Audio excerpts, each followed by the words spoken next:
has defeated every man he has ever faced in the octagon. George St-Pierre, the world wants to know, man, are you prepared to announce your comeback right here, or no? What's going on? Big announcement! Look, I want to get back. I want to come back. They know the term that I want, and trust me, I'm very reasonable. So it's up to them. My agent tried to reach them, and they are to reach, but I guess they're gonna come back soon. Well, hopefully, we'll see. Awesome, that's great news. So what made you want to come back and fight again? I never took a retire. I just needed time off to get out of the spotlight for a different reason that I don't want to get back into it. But people knows what happened. A lot of things has changed since then, and I feel during that time off, I had more time to put my knowledge and all my techniques together, and I think I'm a much better in training. I know that I'm a much better version than I was when I used to compete and be under pressure. Now I'm having a lot more fun nowadays. It's awesome. George, if you do come back and fight, is this a one-fight thing, or you want to be back? Like George St-Pierre is back, he's fighting 2-3 times a year, No. and it's your career again. Yeah, I wanna be back for another run. Yeah, and don't want to get back for one fight. I'll take one fight at a time, but I want to go for a run. Yeah. You said there are still a couple things that need to be kind of ironed out with the UFC. What are some of those sticking points? Can you talk about that? Well, look, if you see it from my perspective of view, I'm making a lot of money now, even though I'm not fighting. And my contract is old. My contract was made before the Reebok deal. And what we ask, basically, it's now because if I going back and fighting, I cannot advertise my sponsor, and so I'm losing money if I go back to fight on the old term of my contract. So it's reasonable, you know what I mean? And just waiting to see what's gonna happen. When you left, did you really feel like this might be done though? Like at any point did you feel like I may never come back? I didn't know at the time, and but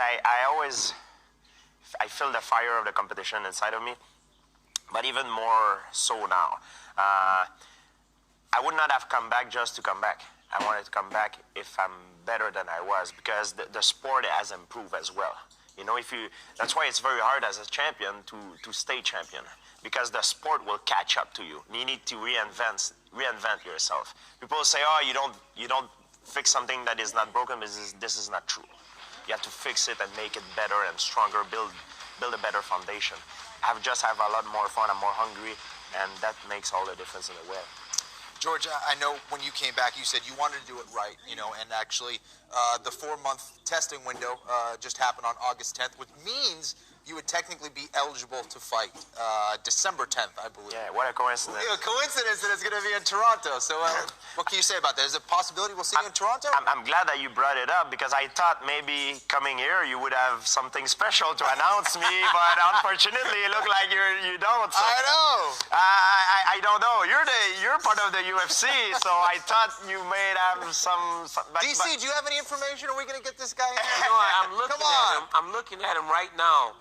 And his answer saying the coincidence. It's not a coincidence. I don't think it is. Essentially, George just said you're fighting December 10th, right? I don't think it's a coincidence, but it's in Toronto. So, I know. Who would be the better man than myself to headline a card in Toronto to I like fill it. up I like what I'm hearing. Air Canada. I like what I'm hearing. Get back the Canadian fans, raise the pay-per-view up, because now Rory is going to Bellator. So I'm sitting up. I'm the man for the George, job. I like it. George, I'm sitting up in my seat now as I ask you this one. Who are you fighting December 10th in Toronto? Whoever.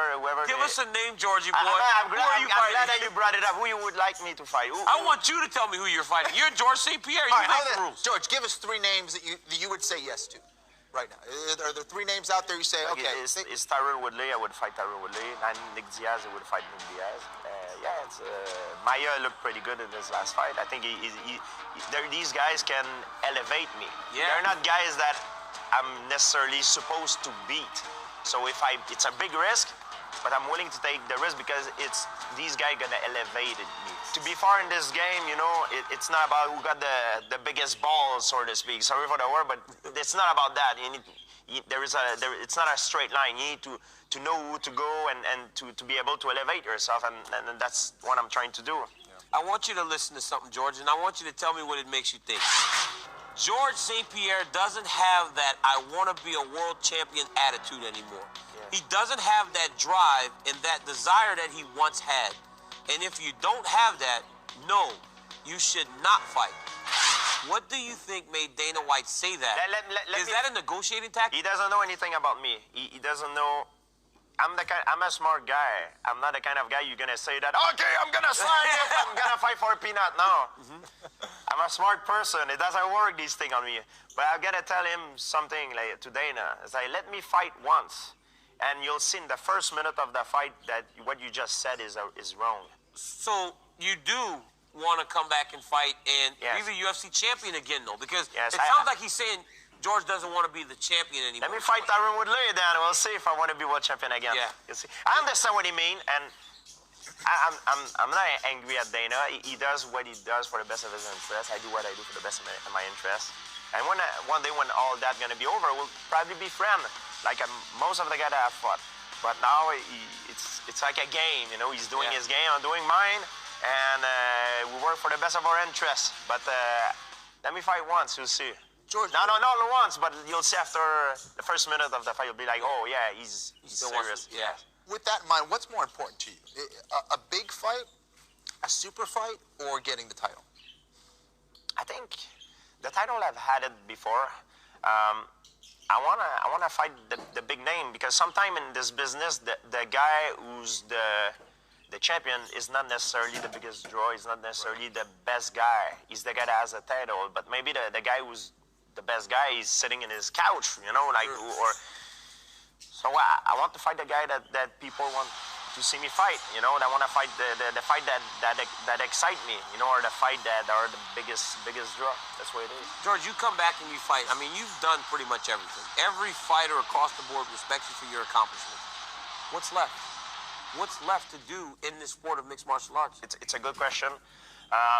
Why would I come back? But why would I do not come back? I can answer you more the question, why would I do not come back? Why I would come back more than why would I do not come back. So my answer is this: it's like now I feel I'm on the top of my game, you know. And if you ask my coaches, they'll tell you the same thing. It's not like it's a fact. Like in training, I look better than I ever been. I feel better than I ever been, and I'm more hungry than I ever been. I don't want to end up at 60 or 70 years old telling myself, oh, I should have done it. I wonder how it would have been, how I would have do. If I come back and I lose and I get knocked out, I won't be sad. I won't regret it, because I knew that I was at my best and I did everything that I should.